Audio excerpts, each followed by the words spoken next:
Hello student, आज हम लोग क्या करेंगे क्वाड्रेटिक इक्वेशन क्लास 10th का। ओके, क्वाड्रेटिक इक्वेशन में क्या होता है, आपको ये देखना है कि उसके जीरोज, नंबर ऑफ जीरोज कैसे फाइंड आउट करते हैं, नंबर ऑफ जीरोज कैसे फाइंड आउट कर सकते हैं। ठीक है, कोई भी क्वाड्रेटिक इक्वेशन दिया है उसका फैक्टराइजेशन कैसे करते हैं। ये जस्ट रिवीजन क्लास है, तो आप इसको अच्छे से देखने का। ठीक है ना। सपोज इसमें क्या है, जो क्वाड्रेटिक इक्वेशन होता है, द्विघात समीकरण होता है, उसका जो standard form of quadratic equation क्या होता है, a x square b x plus c है। ठीक है ना। तो a x square b x plus c, suppose यहाँ पे क्या लिखा है 9x² plus 8x plus 7 equal to 0। ठीक है ना। तो इसमें अगर इसे कंपेयर कराएं, जो हमारे standard form of quadratic equation है, अगर आप इसको कंपेयर कराओगे तो क्या होगा, ए की वैल्यू इसमें क्या आएगी, ए इक्वल टू क्या हो जाएगा 9, the value of a will be 9, and b equal to क्या हो जाएगा, बी की जो वैल्यू होगी वो क्या होगी 8 होगी। बी इक्वल टू इसमें क्या आएगा 8 आएगा। ओके, बी इक्वल टू क्या हो जाएगा 8 हो जाएगा, और सी इक्वल टू क्या हो जाएगा, सी इक्वल टू क्या हो जाएगा 7 हो जाएगा। तो आप कोई भी क्वाड्रेटिक इक्वेशन का जो स्टैंडर्ड फॉर्म होता है वो क्या होता है, a x square b x plus c होता है। क्या होता है, a x square b x plus c होता है। This is the standard form of quadratic equation. उसको अगर हम कंपेयर करा रहे हैं तो क्या हो जाएगा, ए बी सी की वैल्यू क्या आ जाएगी 7, बी और सी आ जाएगी। A equal to 7, b equal to 8 and c equal to 7। तो किसी भी क्वाड्रेटिक इक्वेशन का जो सीधा सा बेसिक जो हमारा क्या होता है स्टैंडर्ड फॉर्म होता है वो क्या होता है, a x square b x plus c होता है। तो उसमें ए बी सी की वैल्यू को फाइंड आउट कर सकते हैं। आपने देखा सम ऑफ रूट जो होता है सॉरी, वो क्या होता है माइनस बी बाई ए होता है। This is the sum of roots. And क्या होता है प्रोडक्ट ऑफ रूट क्या होता है, ए इंटू बी क्या होता है, सी बाई ए होता है। तो आप इसमें ए और बी को कंपेयर करके इसमें वैल्यू को पुट कर सकते हो। ए इक्वल टू क्या है, ए इक्वल टू इसमें क्या है, सॉरी, ए इक्वल टू क्या हो जाए, बी इक्वल टू क्या है -8 बाई क्या हो जाएगा, ए की वैल्यू क्या है इसमें 7, and A alpha into beta क्या हो जाएगा सी बाई ए, सी कितना है इसमें 7 दिया है। तो 7 बाई क्या हो जाएगा, 7 बाई का ए इक्वल सॉरी 7/7 हो जाएगा by chance, sorry a equal to 9 है। यहाँ पे क्या हो जाएगा, ए इक्वल टू 9 होगा, ए इक्वल टू 9 और सी बाई ए है तो क्या हो जाएगा इसमें 7/9 हो जाएगा। तो इसमें क्या हो जाएगा alpha plus beta equal to क्या होगा माइनस बी बाई ए, और अल्फा इंटू बीटा क्या हो जाएगा सी बाई ए। तो इसमें क्या होता है, इस क्वाड्रेटिक इक्वेशन को यूज करके आप क्या कर सकते हो, कंपेयर करके product sum of roots and product of roots या zeros of sum of zeros and product of zeros को फाइंड आउट किया जा सकता है। ओके, नेक्स्ट क्या होता है, अगर हम किसी भी सपोज यहाँ पे हमारे पास क्वाड्रेटिक इक्वेशन है -8x plus 18x plus 7 equal to 0। ठीक है ना, -8x square plus 18x plus 0 given है। सपोज यहाँ पे लिख दे रहे हैं हमारे पास 4x square plus 7x minus 8 given है इक्वल टू 0। तो अगर इसको standard form of quadratic equation से आपको क्या करना है, कंपेयर करना है। अगर आप कंपेयर करना चाहते हो तो क्या होगा, a x square plus b x plus c equal to 0 होता है। तो वैल्यू ऑफ ए क्या आ जाएगा इसमें, what is the value of a बराबर क्या, एक्स स्क्वायर के पहले वाला कोएफिशिएंट क्या होता है ए होता है।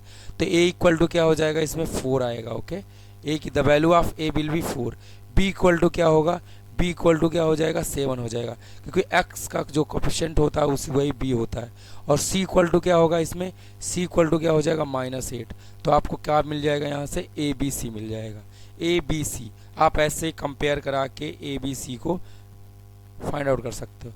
तो सम ऑफ जो रूट्स होता है या इसको सम ऑफ जीरोज बोलते हैं, alpha plus beta, alpha plus beta की वैल्यू क्या होती है -b बाई ए होता है। What is the value of b, यहाँ पे b की वैल्यू क्या दिया है 7, ये इस फार्मूले का माइनस है तो क्या हो जाएगा -7/ए, ए कितना दिया है 4 गिवन है। ठीक है ना, तो क्या हो जाएगा -7/4 हो जाएगा। ओके, नेक्स्ट वन हमारा क्या होता है product of root, then alpha into beta होता है, वो क्या होता है सी बाई ए होता है। What is the value of c, c equal to क्या गिवन है -8, एंड बी की वैल्यू क्या दिया है सॉरी सी की वैल्यू -8 है, बी ए इक्वल टू क्या है 4 है। देन ये कैंसिल आउट हो सकता है तो क्या हो जाएगा -2/1। This is the value of -2/1 and this is the -7/4।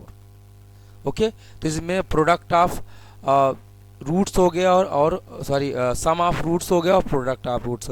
कोई भी क्वाड्रेटिक इक्वेशन है अगर उसमें प्रोडक्ट ऑफ रूट्स पूछ रहा तो आप उसको जस्ट क्या करो, कंपेयर कराओ a x square b x plus c से, ठीक है। तो उसमें ए बी सी आपको फाइंड आउट हो जाएंगे। नेक्स्ट वन हम इस फार्मूला याद होना चाहिए आपको, alpha plus beta equal to क्या होता है माइनस बी बाई ए, और प्रोडक्ट ऑफ रूट्स का फार्मूला क्या होता है alpha into beta equal to c by a. तो आप अल्फा प्लस बीटा और अल्फा इंटू बीटा को फाइंड आउट कर सकते हैं। ओके, नेक्स्ट इसमें जो कंसेप्ट है दूसरा है इसके रूट फाइंड आउट करना, या जीरोज बोल सकते हैं इसको, रूट्स को फाइंड आउट करना।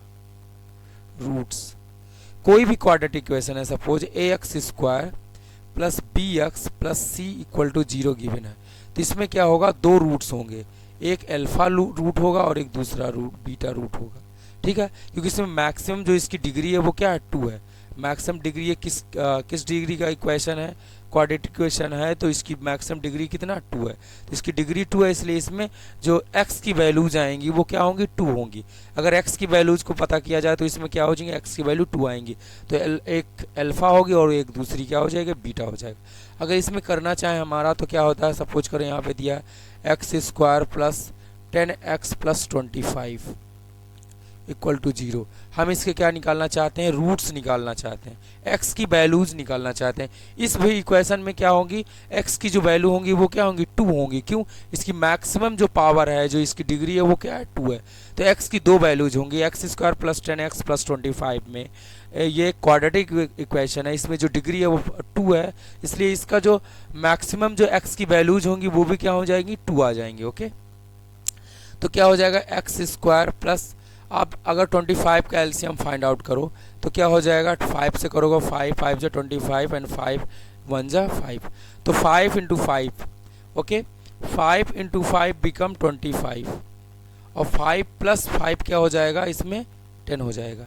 यानी ये इक्वेशन बोल रहा है कि आपको मल्टीप्लाई, ऐसे दो नंबर्स लो जो मल्टीप्लाई कराने पर क्या आना चाहिए, 25 आना चाहिए। ऐसे दो नंबर लो जो मल्टीप्लाई करने पर कितना आना चाहिए, 25 आना चाहिए, और उसको ऐड करो, उन्हीं नंबरों को, उन्हीं डिजिट को ऐड करो तो क्या आना चाहिए, 10 आना चाहिए। तो 5 इंटू 5 इट बिकम 25, 5 प्लस 5 तो क्या हो जाएगा, 10 हो जाएगा। यानी 5 प्लस 5 को आप ऐड कर रहे हो सिंपल, तो क्या हो रहा है, 10 हो रहा है। और उसी को अगर आप मल्टीप्लाई कर रहे हो तो क्या हो रहा है, 25 हो रहा है। तो यहाँ पे क्या हो जाएगा, 5 plus 5 x plus 25 equal to 0। Okay, then ये क्या हो जाएगा, x square plus 5x, sorry x square क्या हो जाएगा, ये मल्टीप्लाई होगा इसके साथ तो क्या हो जाएगा, 5x plus 5x plus 25 equal to 0। Then आ जाएगा, ये क्या होगा, इन में से कॉमन ले लेंगे हम लोग, ठीक है। x कॉमन होगा तो क्या होगा, x प्लस 5, कॉमन समझ में आ रहा है।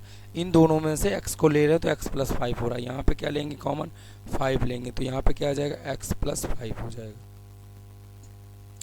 इन पूरे में से होल कॉमन ले लेंगे, क्या लेंगे, x प्लस 5, तो अंदर क्या बचेगा, x प्लस 5 बचेगा। सी, आपको यहाँ समझ में आया। 10 को आपने क्या कर दिया, 5 प्लस 5 लिख सकते हैं, ठीक है ना। फिर ये क्या होगा, मल्टीप्लाई हो तो x square plus 5x plus 5x plus 25। इन दोनों में एलसीएम क्या है हमारा, x कॉमन है। एलसीएम मतलब जो दोनों में कॉमन हो, तो इसमें से क्या कॉमन है, x कॉमन है, तो आप x को बाहर कर रहे हो तो इसके अंदर क्या बच रहा है, x प्लस 5 बच रहा है। नेक्स्ट वन क्या है, एक्स स्क्वायर 5x प्लस 25 है, इसमें इन दोनों में से कॉमन क्या है, 5 कॉमन है, तो 5 की कॉमन है, x कॉमन नहीं क्योंकि यहाँ पे x ही नहीं है, तो इन दोनों में से कॉमन क्या है, 5 है, तो 5 कॉमन ले लेंगे तो यहाँ क्या बचेगा, x प्लस 5 बचेगा। इस पूरे इक्वेशन से आपने क्या कर दिया, x प्लस 5 ले लिया, x प्लस 5 यहाँ पे भी इसको बाहर कर लोगे तो क्या बचेगा, अंदर x प्लस 5 बचेगा, तो जो यहाँ पे लिख दिया। बाई चांस इस क्वेश्चन में क्या होगा, दोनों x प्लस 5 इक्वल टू क्या हो जाएगा, 0, ठीक है ना। ओके, x प्लस 5 क्या हो जाएगा, 0 हो जाएगा। देन क्या आ जाएगा, x plus 5 into x plus 5 equal to 0। Then x plus 5 हम इक्वल टू 0 करेंगे तो x की वैल्यू क्या आ जाएगी, x इक्वल टू आ जाएगा -5। नेक्स्ट दूसरा क्या है इसको ले लेंगे x plus 5 equal to 0, then क्या हो जाएगा x plus x equal to क्या हो जाएगा -5। इसमें भी x की दो वैल्यूज आ गई, एक ये पहला, इसको अल्फा बोल सकते हो, इसको बीटा बोल सकते हो। बाय चांस इस इक्वेशन में क्या आ रहा है, सेम आ रहा है, तो नो डाउट सेम भी आ सकता है, ठीक है ना। ये हमारा जो क्वेश्चन था हमारा ये था, ठीक है ना। तो आप इसको देख सकते हो कि x की और x प्लस 5 की वैल्यूज कैसे आई, यानी किसी भी इक्वेशन को हमने कैसे इसको सॉल्व किया है। ओके, यानी कि x की क्या हो गई, इसमें दो वैल्यूज आ गई। ओके, ऐसे ही आपको सॉल्व करना है इसको।